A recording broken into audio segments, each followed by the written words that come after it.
that. This talk's going to cover some World Heritage sites. World Heritage is not just about buildings. There are a few natural sites around the world that are listed, and these are two of them. It's going to cover the Iguacu Falls, which are probably the finest waterfalls in the world, and the Pantanal, which is the world's largest tropical freshwater wetland system. Some of the photographs in this are ours, but most of them, I have to admit, come from the net or wherever I've been able to steal them from. Yes. So just to give you a picture of where we are in South America,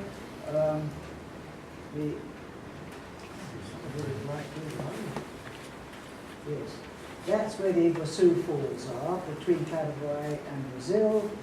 And that's where the Pantanal is. Most of the Pantanal is in Brazil, but it overlaps a little bit into Bolivia and to Paraguay. So the slightly larger scale, you can see the falls down in the blue and the Pantanal up in the green. The green round green? Yeah. Yeah.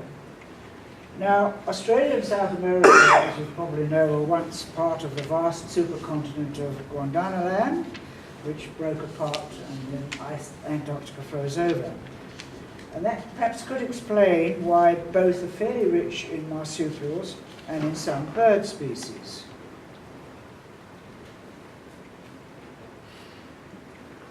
For example, if you look at parrots, that's the distribution of parrots worldwide, and you can see how closely that coincides with Gondwanaland. And so you've got macaws and some stunning birds, as well as mammals. For example, the scarlet macaw, which must be one of the grandest birds in the world. But they also have opossums. So David, could you just speak a little louder? I'm so sorry, Please, I'll try. just with the rain, please. Yep. Now, the World Heritage property, I've gone too far.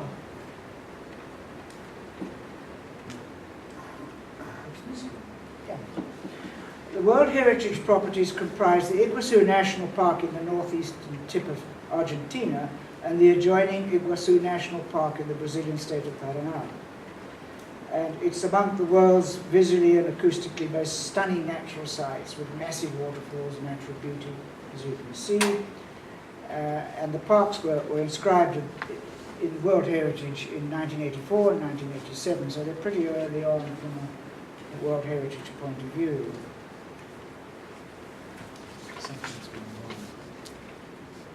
There are 275 individual falls, and this can be attributed to rock sitting 135 million years ago when a massive volcanic eruption over the whole area flooded lava, created the desert, overtook the desert.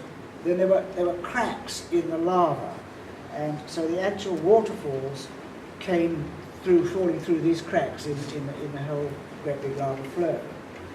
The actual waterfalls only formed recently, geologically speaking, 20,000 years ago or so, when the Iguacu River used the natural cracks and weaknesses in the bedrock to form the waterfalls. Right. The river forms a large bend in the shape of a horseshoe, and then, across the width of almost 3 kilometers, drops vertically about 80 meters in a series of cataracts before flowing into the mighty Pantanal River. Now the Iguacu, I jumped myself and got it wrong. This is the boundary between Argentina, Brazil and Paraguay. There are the falls, and the 2 national parks are on either side of it. Works quite well from an immigration point of view, because you go into one park and you can cross over, and provided you go out of the park the other side, you don't have to have a visa or anything. You just leave. It's quite cleverly done. Now, the name Iguacu comes from the Guarani or Tupi word I, meaning water, and Su, meaning big. and legend has it that a deity planned to marry a beautiful woman named Naipi, who fled from her mortal lover, Tapako, in a canoe. And that was a picture of canoes. And in a rage, the deities sliced the river, creating the waterfalls and condemning the lovers to an eternal fall. And you probably can't read that, but it basically says risk of death. And it's rather a nice little picture of it.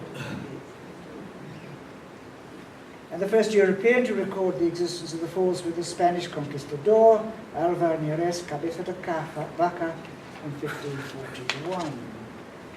I'll go to this quickly. The Atlantic forest, one of the most threatened global conservation priorities, historically covered large parts of Southeast and South America. Can you hear me? Yeah. But only 7% remains. It's known for its extreme habitat and species diversity, as well as a high number of endemic species. These include 2,000 plants, 400 birds, and as many as 80 mammals, as well as countless. And the World Heritage properties consist of a significant remnant. We visited here in 2007 and found the falls to be the most spectacular we've ever seen, with water flowing over cliffs in all directions. And that from us, and many people know, but perhaps you don't all know, but my wife and I were brought up near the Victoria Falls in Africa, and we always thought nothing could touch them. And when we got here, we were gobsmacked. Of course, the scene is heightened by watching great dusky swifts come in to roost behind the waterfall. And all those things that look like bats are in fact swifts, sort of behind the waterfall. And you get busy snail hawks patrolling the rapids above the waterfall.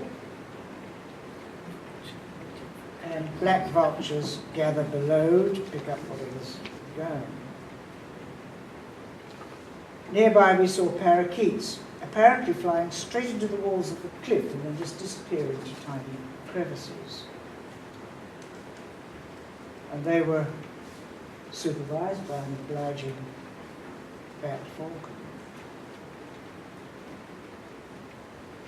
Now the forests make for difficult birding, as I'm sure you all know, and many birds are very shy and rarely come out into the open. So most are identified for you by your guide, who knows all the calls and entices the birds into view. And I know there are people who don't like that happening, but it's universal.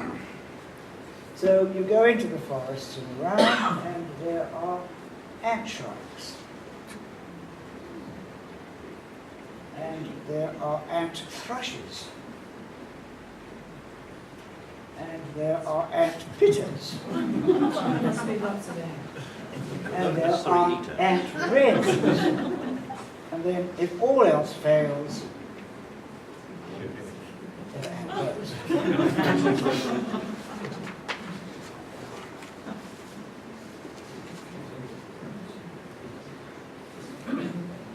Sidling through the middle story, usually behind leaves, are birds like wood creepers, which have habits very similar to our tree creepers, except that they will hitch their way along branches and more often up tree trunks.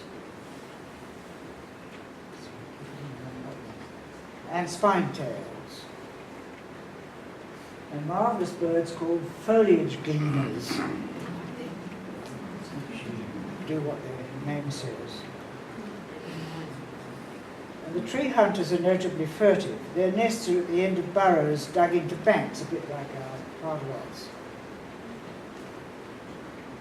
And there are flycatchers flitting mostly in the canopies, so critical your necks trying to see the perishes.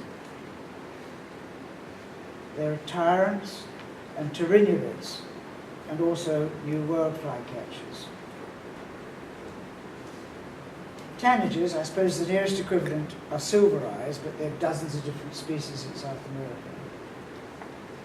So, dinky little birds.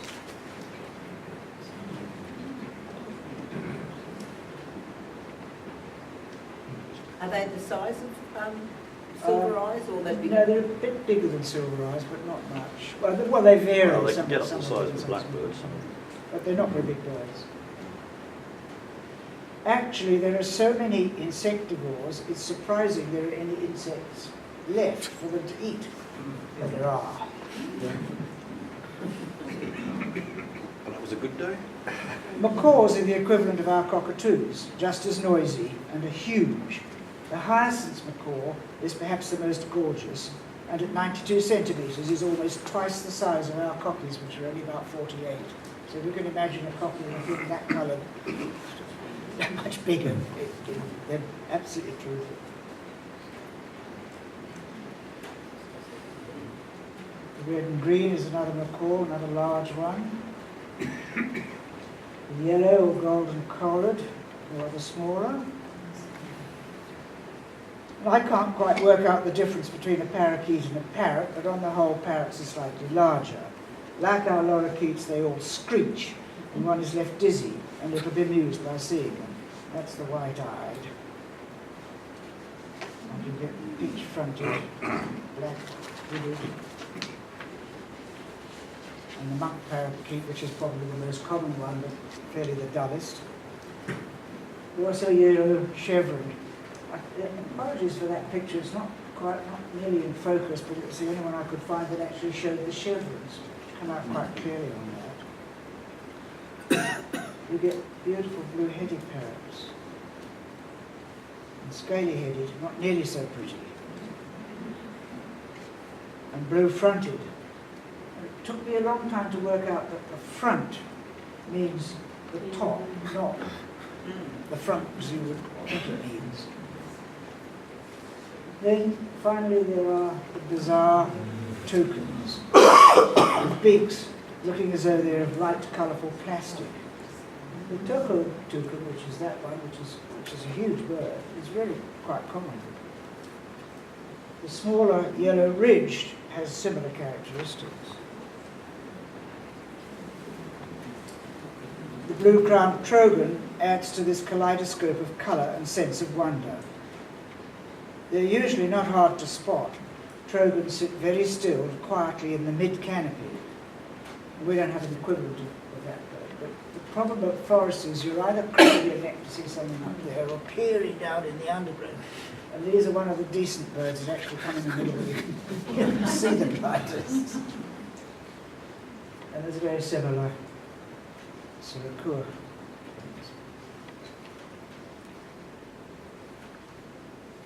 Caciques are New World blackbirds, but with much louder calls.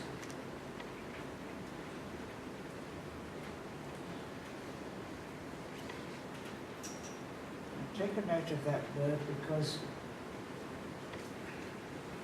the next one is not one. It's looks rather similar, but this is the epaulet oriole. It's not related to the caciques at all. Now, there are a number of iconic and/or ICUN red-listed animals and plants on the World Heritage Property. They include carnivores, mammals, birds, reptiles, trees. I'm not into trees, so I can only give you the names there. I can't show you. But the beautifully marked but not often seen cats are the jaguars, and that really is an iconic creature for the whole of Latin America. The Andes were colonized quite late on, and they were colonized basically from the jungles on the other side of South America, which was inhabited long before, was recently discovered, was inhabited 4,000 years ago, long before they imagined that they did, long before the Red Indians, so to speak, came over the Bering Strait.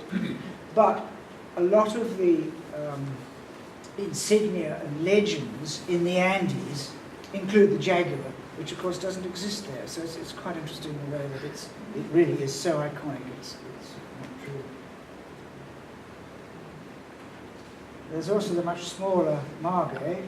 It's near threatened, it's solitary and nocturnal. And unlike most other cats, the female only has 2 teeth, so they must have quite small litters.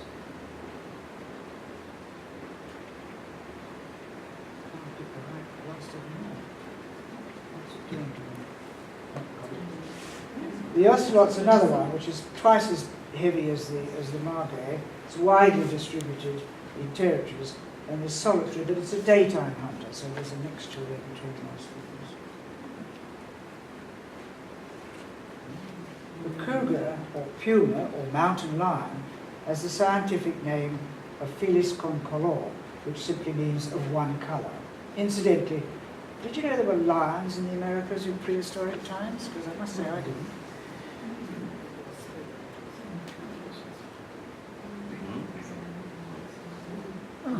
They also have bush dogs, the nearest relatives to the African wild dog, and they hunt in packs.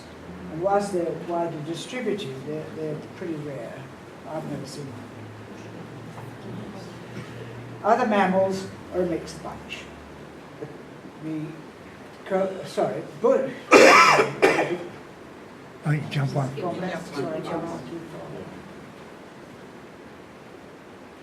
Sorry, I jumped this way. A mixed bunch. Coyote is a raccoon eating insects and its fruits, quite common, and scavenges around a lot of tourist centres. You see Hamburgers too. hamburgers.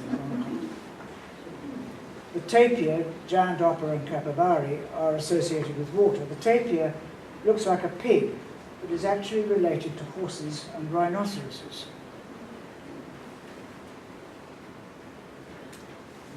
The capybara is the largest rodent in the world, but like the tapir is a vegetarian.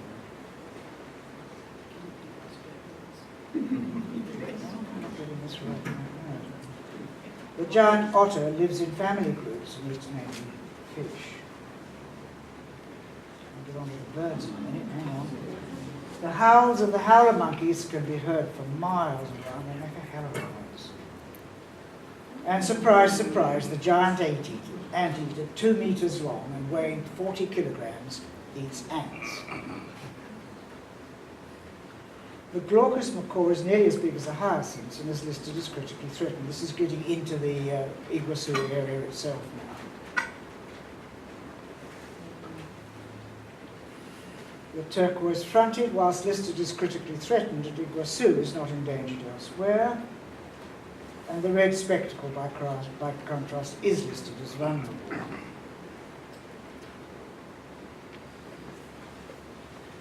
The white-tailed trogon is almost as colourful as the blue crown, which we talked about earlier, and like the turquoise-fronted, is listed as of least concern elsewhere.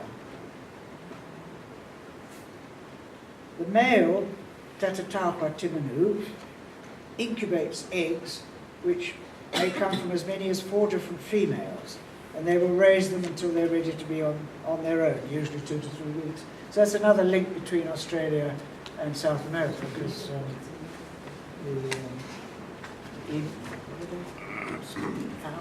fowls called? Mallee fowl or brush Mallee turkey? things do things like similar sorts of things.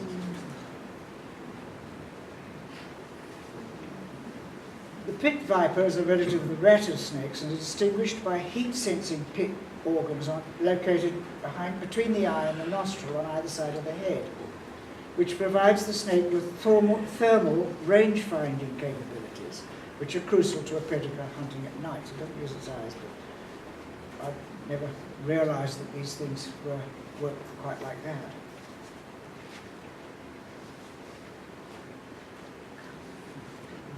All young brown-snouted caimans have a diet consisting mostly of insects. However, as they grow, it increases their intake of birds, fish, and reptiles.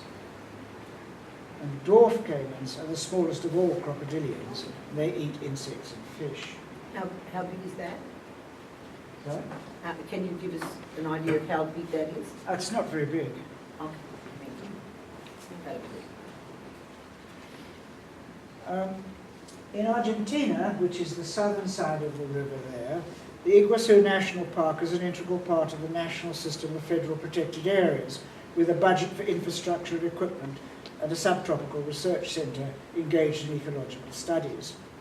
In Brazil, and that's the bit in the middle there, the park is managed by an institute, which is the Brazilian Ministry of Environment's administrative arms. Among the threats, the falls are down here. Among the threats requiring permanent attention are existing and future hydroelectric powers, and there's a big lake there you can see. Ongoing deforestation, and you can see the very clear demarcation between the forest, which is the dark bit, and the cultivated land on the other side. Agricultural encroachments, as well as poaching and the extraction of natural plants.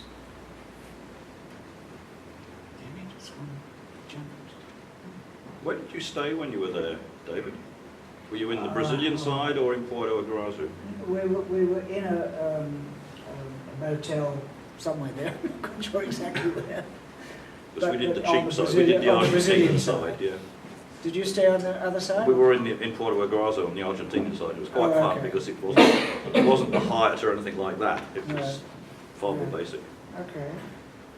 Something's gone a bit funny here too. I'm not quite sure what I've done. It's jumped. Okay. Now the word Pantanal comes from the Portuguese word Pantanal, which means wetland, bog, swamp, quagmire or marsh. I'm sure they've got other words, but anyway. It's a huge, gently sloped basin formed as a result of a large concave pre-Andean depression of the Earth's crust. Rivers from the surrounding plateau merge and have deposited sediments in the depression over the centuries, and then water slowly released downstream. The Pantanal is the world's largest tropical wetland area, as I said. It's located mostly within Brazil, but extends into portions of Bolivia and Paraguay. It sprawls over an area estimated of between 140 and 195,000 square kilometres. Roughly 80% of the Pantanal floodplains are submerged during the rainy season, nurturing an astonishing biological diverse collection of aquatic plants and helping to support a dense array of animal species. The Pantanal is bounded by forests to the west, northwest, south and southwest. Savannas lie to the north, east and southeast. During the rainy season, the water in the Pantanal basin rises between 2 and 5 metres, and just as the Nile Delta is fertile arable land, so too are the Pantanal plains. The dramatic increase in water during the rainy season nourishes vegetation, which in turn nourishes all other species as well.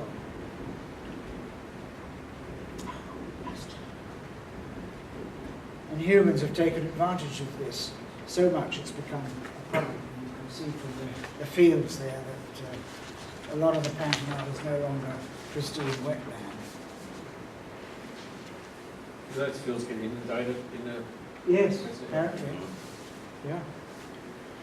The floodplain ecosystems are defined by their seasonal inundation and desiccation. They shift between phases of standing water and phases of dry soil when the water table can be well below root reach. Those are the marvellous Amazonian wood lilies. Now those leaves are this kind of size. I think absolutely ginormous.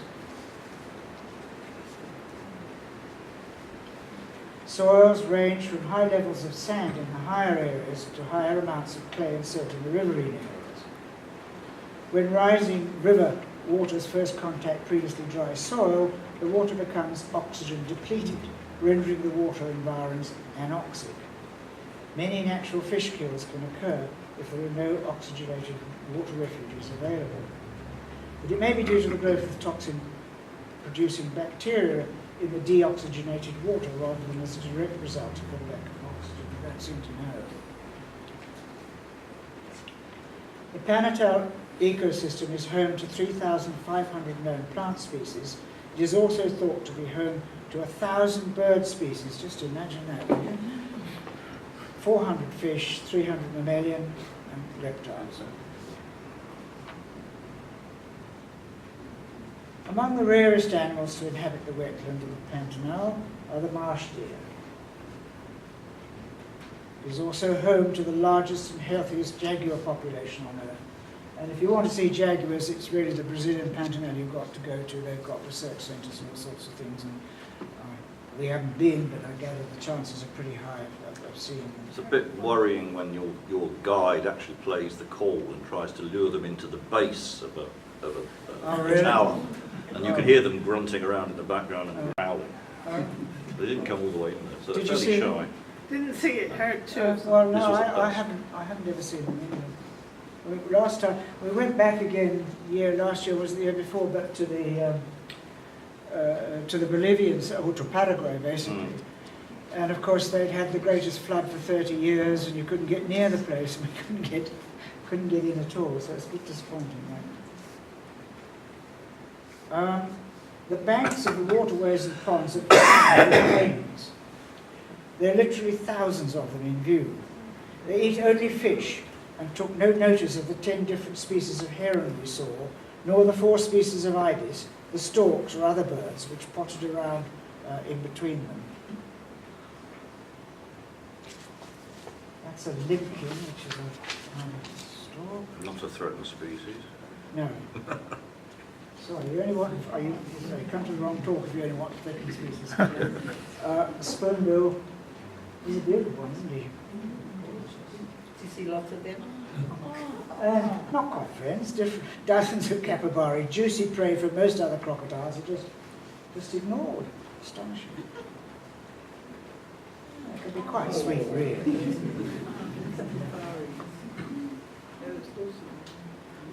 It includes refuges for many other creatures, not least the maned wolf, the largest canid of South America.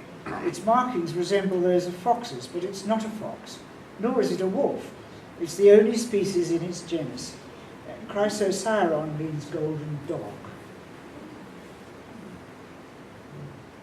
Surprisingly, we did not see that many birds of prey, apart from some hawks. Black-collared hawks eat mainly fish. Millions of snail cranes.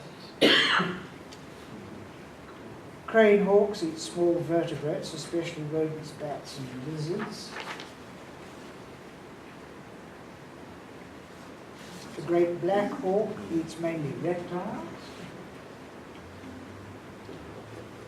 The roadside hawk is one of the commonest. It eats insects and small animals. The savannah hawk, which is dash difficult to tell from the other one, they sit on telephone wires, on telephone posts. Also common, very long legs, very wide. And the most striking of all the water birds is the sunbit, which exhibits large, bright yellow suns on its wings when it takes off. It's quite a big bird too. The huge southern screamers look like oversized geese. Did you hear them? There are a few ducks. We saw the beautiful white-faced whistling duck and also Brazilian teal. It's quite like the African white-faced duck, isn't it? And that farmyard ancestor, the muscat.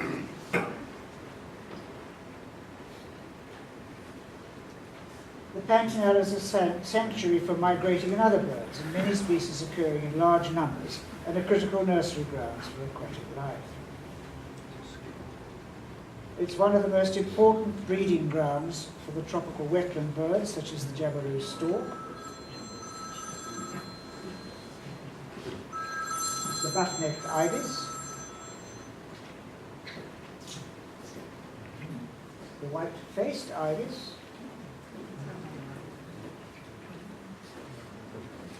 and amongst others, the whistling heron.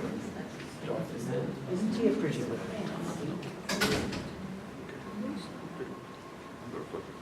Chakalacas are usually found in the dry country. Can you say that name again? Chakalacas. Chakalaka. Something you buy on a stick, deep fried.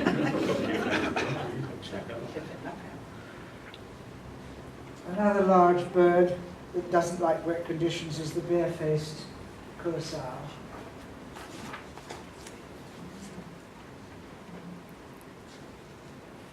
Sorry, I went backwards instead of forwards. Caracaras are also large birds, mostly scavengers, and really quite common. We see them in lots of places. They pick up roadkill apart from anything else. Now, the orandipolas look similar to caciques that we looked at earlier. It's fairly common birds, either alone or in small flocks, foraging in trees and for insects and fruit and some nectar. The plumage of the crested orandipola, Oropendula, right, has a musty smell due to oil from the preen glands. No. And the choppy blackbird is another common species. No. Hummingbirds are always difficult. We're not as common there as we'd expected. They're among the smallest of birds, most species measuring 3 to 5 inch range, but have lovely names like the glittery-throated emerald or the white-tailed golden-throat. If you're in Iguacu, there's a private garden that has about 8 species of hummingbirds coming Oh, to really? feed us. Fantastic. Yeah. Never seen the like. You give her a donation. Well, they always put out sugar Feeders, things so yeah. that birds Yeah. come. You can see them quite easily. Hummingbirds conserve energy when food is scarce, and nightly when not foraging, they go into a torpor, a state similar to hibernation, slowing the metabolic rate to 1/15 of its internal rate. They're known as hummingbirds because of the humming sound created when they're beating their wings, which flap at high frequencies, audible to humans. The buff-bellied hermit hovers in mid-air at rapid wing flapping rates, typically around 50 times per second, allowing them to fly at speeds exceeding 50 kilometers per hour. I haven't got this thing taped high. Parrots are also very diverse, with 26 species recorded in the area, including a large proportion of a remnant wild population of Hyacinth's macaw, which is where we first saw them. They feed on the palm fruit, which is what they're on there. Oh, did you? Right. Yeah. Yeah. Apparently they need 2 trees. They've got the palm for feeding and one of the other trees that's in the Pantanal for nesting. Oh, right. And so long as you get the 2, you'll get hyacinth macaws, but you've got to Yeah. suppose. Now, we saw them in a very large tree, quite a big flock, but there were palms round. I didn't realise that. Okay. That's why they have such massive bills, because the palm seeds are enormous. Most fish are detritivores, primarily ingesting fine particles from sediments and plant surfaces. This is characteristic of fish living in South American floodplains in general, I suspect worldwide. Migration between river channels and floodplain regions occurs seasonally. These fish have many adaptations to allow them to survive in oxygen-depleted floodplain waters. And that's just a few of the different oil-bulking efforts they've got. Don't like catfish. In addition to the caimans, several reptiles inhabit. Now, why is that jump?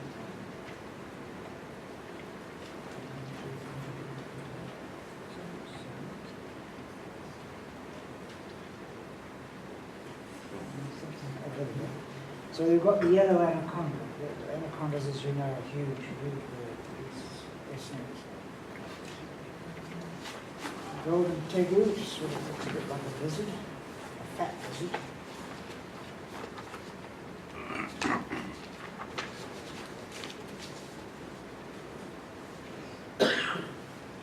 And also a green iguana, which is mostly arboreal. But that's all.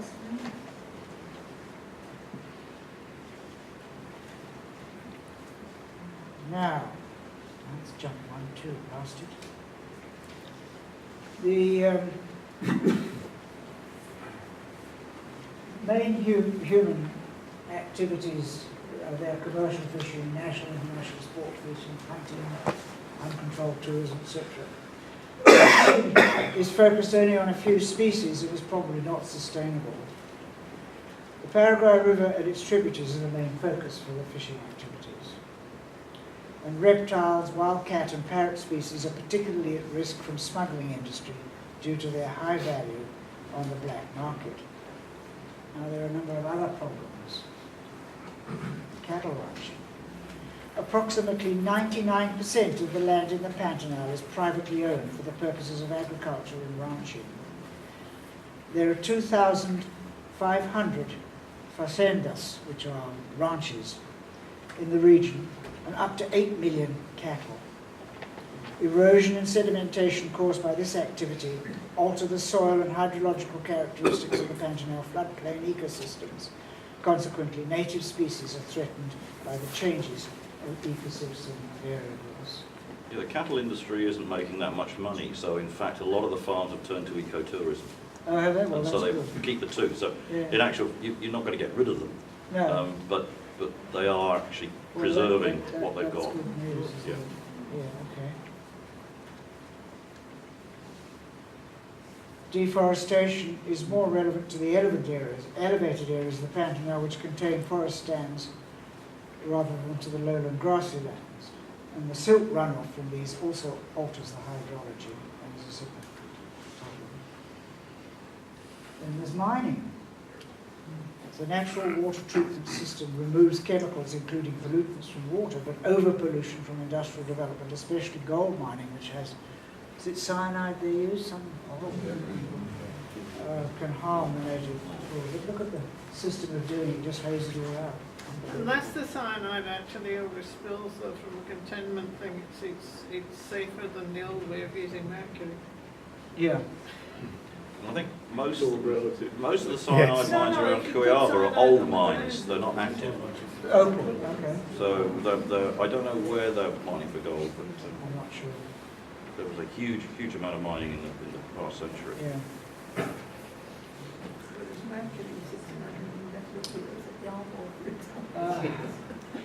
Flooding. You get pollution from sewage systems and pesticides. The recent, that was 10 years ago, caused inundation of the cultivated areas surrounding the park, and the receding waters carried large amounts of pesticides back into the rivers and lakes, killing a great number of fish. And finally, there's infrastructure dredging. There's a proposed plan to dredge the Paraguay River and Pantanal River to allow ocean-going ships to travel 3,500 kilometers inland, which could affect the flooding and drainage cycles in Well, the the Pantanal River is about the same size as the Nile. It's an enormous river. How deep, Now, how a deep? portion of the Pantanal in Brazil has been protected by the Pantanal Except for the Mato rivers. Grossense National Park, which is 1,350 square kilometers, established 1981, designated a Ramsar site. Nearby, another 900 kilometers is a privately owned nature reserve established in 1998 and has a wide mix of wetland habitats all dedicated to preservation, also be designated Ramsar. From what you're saying, this sort of idea is building up. Well, the northern town out there, Cuaba, you go down to basically the next town down. Right. That services the Pantanal, the northern Pantanal. And for the last 30 years, they've been building up ecotourism because they're not making money out of the cattle. Yeah. farming. No. And they're Okay. being fair, from what we saw, they're being fairly good about it. Yeah. In 2000, the national park was included within the World Heritage Conservation Complex, which consists of a cluster of 4 protected areas with a total of 1,900 square kilometers. However, the site represents only 1.3% of Brazil's Pantanal region. That's quite tiny. So, this is a fabulous part of the world, but subject to enormous threats. One cannot hope that international pressure and revenues from tourism can halt and potentially reverse the decline of this precious part of our natural heritage. Thank you.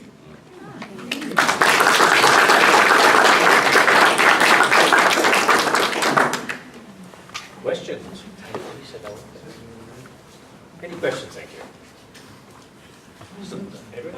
For me, I didn't realise, but for your map, you're getting, so there's no parrots up in the United States and north of Mexico. Do you reckon that's one of the reasons, are they sort of an importer of illegal birds there because of that? Well, mostly. I mean, if you think about Britain with the parrots there, they've all come from India, Uh-huh. and they've taken over. I mean, they're a menace. And there's some in certainly the southern bit of the United Yeah, States. and I think Hawaii, they're the same all those blasted flying birds. In Hawaii, you've got a heap you produce. Oh, yeah, they were all produced by Caged Bird Society. No, it's quite, but it's pretty marked, that map, isn't it, showing where the parrots are. Yeah. It's really But quite there used to be extraordinary. Carolina parakeets in the US until they Okay. went extinct. They went up quite far. So where did you stay in the Pantanal, David? I can't remember. But was it the north or the south? Or Well, no, it wasn't the north, it was much more towards the So south, because we further then moved down to Iguacu from where we were staying. Yeah, yeah. But we weren't in the real south where the jaguars are, unfortunately. So it was the dry season, or because we got there in sort of the wet? It wasn't very wet. I mean, you could still move about on the road. Yeah, the road was cut. Do the rains come from there, or is it further up, the floods come from further away, or do they? Oh, no, it rains there. Rains there, Yeah, so so- it's local rain that's causing Yeah, a lot well, of the flooding. whole of the Andes stops everything, so that the whole Amazon basin and all the way down there Yeah. is in a rainfall area on the leeward side of the mountains. So you're saying when you go there, make sure you use a guide, don't try. It's not worth looking yourself. Well, you can sort your own guide out when you get there, but yeah. Yeah, but use a guide. I don't know what you cost. And ours cost 6 nights for $5,000, everything in.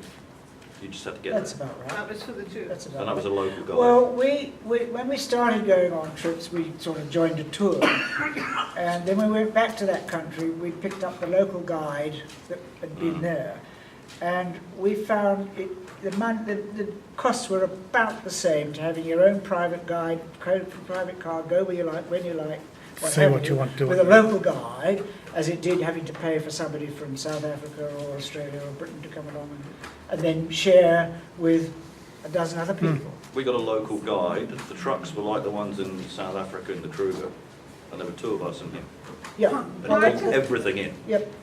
And when we went to Paraguay and Bolivia last year before, the guide turned out to be an English guy, married a Paraguayan woman, and he ran his own company, so we had an expat guide to ourselves, and it was terrific. Yeah, he was very good. Part of the flooding actually comes from the Cerrado to the north. A lot You of it get does. very yeah. heavy rain on that, and it comes down the Cuiva River, and the Cuiva River overflows, Yeah. and it overflows into the Pantanal. Well, And then that's drains true, but I through. think there's still a fair amount of water. Yeah, Oh, yeah, but a that's lot of it is understandable. actually, the river every year bursts its bank on one side only, Okay. and floods down that All way. right, down. okay. Yes, I was just very surprised from seeing the initial map that I thought the green areas were going to be national park.